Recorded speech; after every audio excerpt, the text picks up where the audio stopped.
الحمدللہ کفا وسلام علی عبادہ الذین اصطفى اما بعد فاعوذ باللہ من الشیطان الرجیم بسم اللہ الرحمن الرحیم قال النبی صلی اللہ علیہ وسلم الف لام میم ذالک الکتاب لا ریب فیہ ھدی للمتقین او کما قال علیہ الصلاۃ والسلام۔ محترم عزیز ساتھیوں، آج ہمارا جو موضوع سخن رہے گا وہ اللہ رب العزت کی کتاب قرآن مجید کہ اللہ تبارک و تعالی نے 4 صحیفوں کو اتارا، سب سے افضلیت قرآن کو دیا اور کہا کہ قرآن ایسی معتبر کتاب جو تمام نبیوں کے بعد نبی آنے والے محمد کے اوپر اتاری گئی، اور 4 میں سے 3 صحیفے جو تورات کو دیا، انجیل کو دیا، زبور کو دیا، یہ تینوں صحیفے بدل چکے، لیکن یہ قرآن قیامت تک نہیں بدلے گا۔ اس قرآن کو پڑھنا بھی ثواب ہے، اس قرآن کو دیکھنا بھی ثواب ہے، اس قرآن کو سننا بھی ثواب ہے، اس قرآن کو سیکھنا بھی ثواب ہے۔ جس نے قرآن کو دوسروں کو سکھایا اور جس نے قرآن کو خود سیکھنے کی کوشش کی، نبی پاک علیہ الصلاۃ والسلام کل قیامت کے دن اس بندے کا گریبان پکڑیں گے اور کہیں گے یہ میری کتاب جو میرے اوپر نازل کی گئی، اور اس نے قرآن کے احکام کو دوسروں کو بتایا اور خود بھی سیکھا، تو اس لیے اس کو جنت کی سند دی جائے، اس کو جنت کی سند دے دی جائے۔ یہ کتاب معمولی کتاب نہیں، یہ کتاب اور نبیوں پر بھی اتر سکتی تھی، یہ کتاب موسیٰ پر بھی نازل ہو سکتی تھی، عیسیٰ علیہ السلام پر بھی نازل ہو سکتی تھی، لیکن یہ کتاب ہمارے آقائے نامدار جناب محمد الرسول اللہ صلی اللہ علیہ وسلم پر نازل کی گئی، اور جس پر نازل کی گئی وہ امین، جس پر اتاری گئی وہ حق پر، جس پر نازل کی گئی وہ برحق ہے، اور وہ آخری نبی ہے، اور اس نبی کو تسلیم کرنا پڑے گا، اور جس نے نبی کو تسلیم نہیں کیا، جس نے نبی کو انکار کیا، کل قیامت کے دن اللہ تبارک و تعالی کے سامنے جناب محمد الرسول اللہ صلی اللہ علیہ وسلم رجوع ہوں گے اور کھڑے ہو کر اعلان کریں گے، کہیں گے کہ اس نے ہمیں نبی تسلیم نہیں کیا، اس نے قرآن مجید کو جھٹلایا، اس نے قرآن کے احکام جو بتلائے گئے اس پر عمل نہیں کیا، اس نے شریعت کو ٹھکرایا، جو اس کو دین دیا گیا اس سے اس نے گریز کیا۔ تو اس لیے اس کتاب کی اہمیت کو سمجھنا پڑے گا۔ اس کتاب جو کتاب معمولی کتاب نہیں ہے، جس کے اترنے کے لیے اور نازل ہونے کے لیے نہ جانے کتنے نبیوں نے دعائیں کی، لیکن کسی نبی پر نازل نہیں کی گئی، نازل کی گئی تو ہم سب کے آخری نبی محمد الرسول اللہ صلی اللہ علیہ وسلم پر نازل کی گئی۔ تو اس لیے اس کا ادب، اس کا احترام، اس کی عزت، اس کے سامنے ادب کے ساتھ بیٹھیں، اور جو قرآن کا فرمان ہے اس کے مطابق اپنی زندگی کو گزاریں، اور جو قرآن عدل و انصاف کی بات کرتا ہے، حق و پرستی کی بات کرتا ہے، اس قرآن کے مطابق اپنی زندگی کو ڈھالیں۔ جب ہم اللہ تبارک و تعالیٰ کے ان احکامات پر عمل کریں گے تو اللہ تبارک و تعالیٰ ہماری زندگی کو اچھی بناتا چلا جائے گا، اور اگر ہماری زندگی قرآن سے ہٹ کر کے، دین سے ہٹ کر کے زندگی گزاری، یہ ہماری دنیا کے لیے زندگی بن سکتی ہے، آخرت کے لیے نہیں بن سکتی۔ تو اس لیے ہم سب آخری نبی کو ماننے والے ہیں اور قرآن مجید پر یقین رکھنے والے ہیں۔ جس قرآن کو اللہ تبارک و تعالیٰ نے محبوب پر نازل کیا وہ کتاب پاکیزہ، اور جو نبی پر نازل کیا گیا وہ امین، اور جس کے لیے نازل کیا گیا وہ نبی کی امت یعنی وہ ہم سب ہیں۔ اور جو اللہ تبارک و تعالیٰ نے ہم سب کو پیدا کیا، ہم سب آدم کے بیٹے ہیں، اور آدم علیہ السلام کی اولاد کہیں ایسا کہیں نہیں سکتی کہ ہم نبی پاک علیہ السلام کی امت نہیں، یا آدم علیہ السلام ہمارے باپ نہیں، حضرت حوا علی نبینا علیہ السلام ہماری ماں نہیں، اور آخری کتاب قرآن مجید نہیں۔ تو اس لیے یہ قرآن ہے، اس کو محفوظ رکھنا ہے،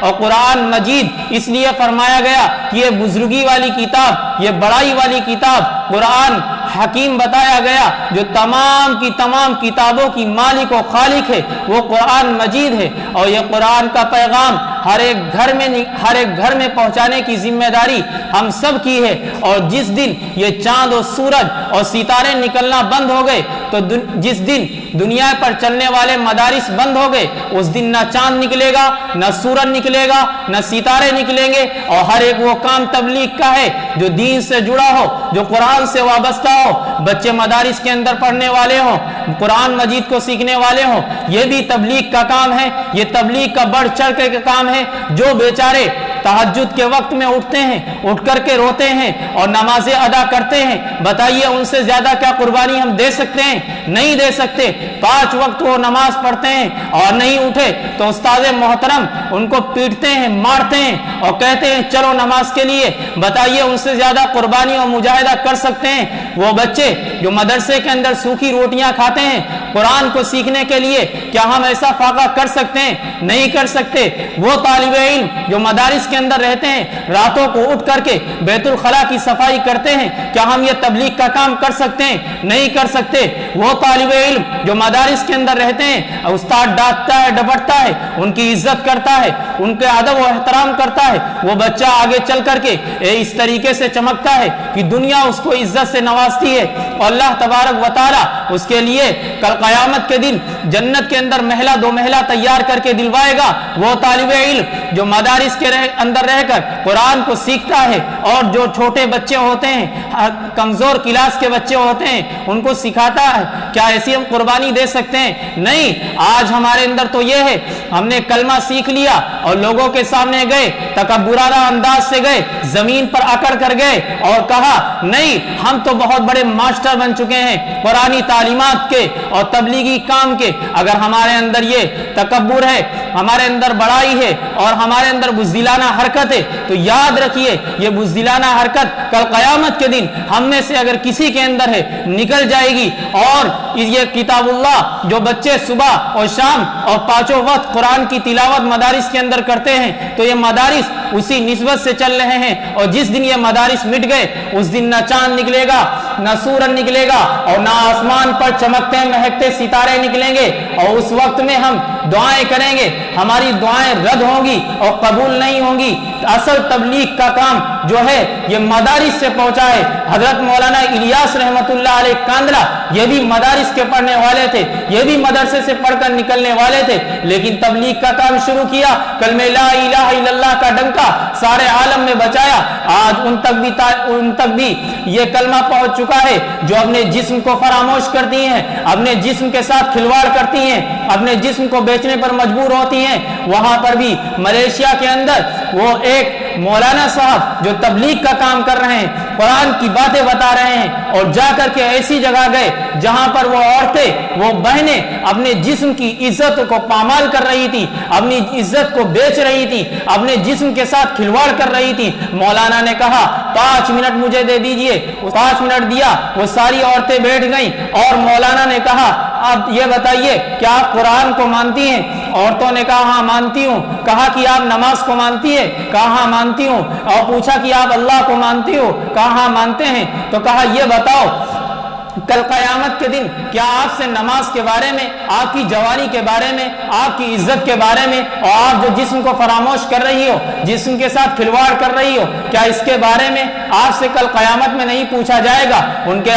کے آنکھوں سے آنسو جاری ہو جاتے ہیں اور وہ بیچاری رونا شروع کر دیتی ہیں، اور ان کے ہاتھ پر کلمہ پڑھتی ہیں اور کہتی ہیں کہ آج سے میں توبہ و استغفار کرتی ہوں اور انشاءاللہ آئندہ ایسی کبھی خطا نہیں کروں گی، اپنے جسم کے ساتھ کھلواڑ نہیں کروں گی۔ تو اس لیے ہم سب جس نبی کو ماننے والے ہیں اس نبی کی اتباع اور فرما برداری کریں، اس نبی پر کتاب نازل کی گئی اس کے مطابق اپنی زندگی کو گزاریں۔ جب ہم کتاب کے مطابق اپنی زندگی کو گزاریں گے اور دوسرے بھی نام لیں گے کہ ہاں یہ اچھے اخلاق، اچھے کردار، اچھے فعل والا ہے، تو تبلیغ کا اصل کام جو ہے وہ مدارس سے نکلا ہوا ہے۔ اور مولانا الیاس بھی مدارس کے پڑھے ہوئے، حضرت مولانا حسین احمد مدنی بھی مدارس کے پڑھے ہوئے، شیخ زکریا کاندھلا وہ بھی مدارس کے پڑھے ہوئے، شیخ یونس صاحب پالن پوری وہ بھی مدارس کے پڑھے ہوئے۔ کیا یہ تبلیغ کا کام نہیں؟ لیکن تبلیغ کا کام اصل مقصد ہم نے یہ سمجھ رکھا ہے کہ چلہ